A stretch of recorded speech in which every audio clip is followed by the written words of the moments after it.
দীর্ঘ 9 বছর সম্পর্ক করার পরে যখন বিয়ের ঠিক 6 দিনের মাথায় সে মারা যায়, ঠিক সেদিনই আমার পায়ের নিচের মাটিটাই যেন সরে গেল।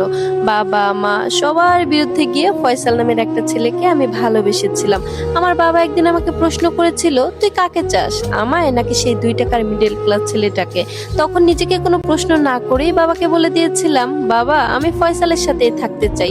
মা আমায় সেদিন গরম মাছকাঠি দিয়ে পিঠে অনেক মারলো, চুল ধরে পেটালো, তবুও কিচ্ছু বললাম না, একমাত্র ফয়সালের জন্য।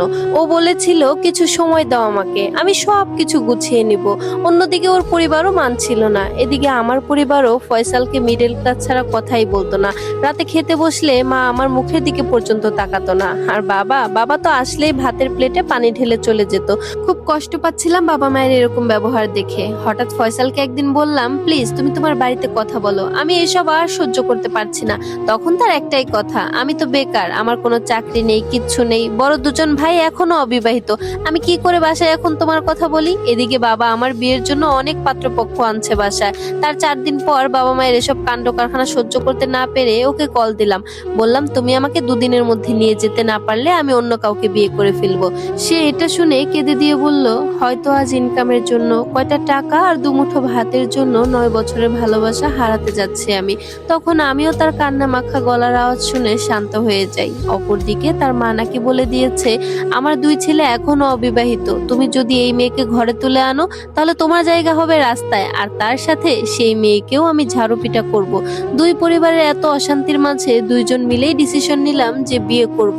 বিয়ে করে নিলেই আমাদের কেউ আর ফেলে দিতে পারবে না। হয়তো 2-4 দিন কথা শুনবো, কিন্তু 9টা বছরের সম্পর্কের কথা চিন্তা করে আমরা সব কিছু সহ্য করে নিব।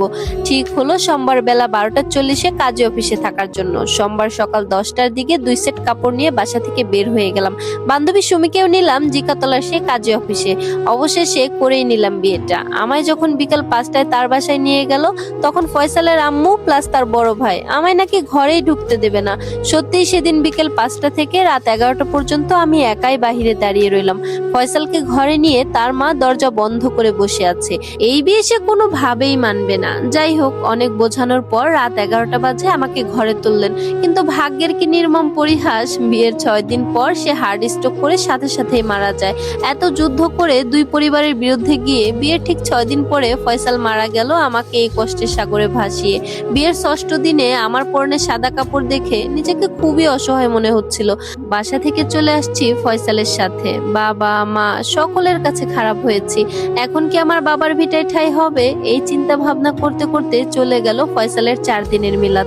এবার আমার শাশুড়ি 5ম দিনের শুরুতে সকাল ভোরে আমায় ঘর থেকে টেনে হিঁচড়ে বের করে দিচ্ছে।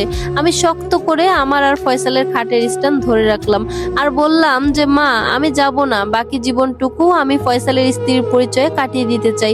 আমি যাব না মা, আমি যাব না। কে শুনে কার কথা?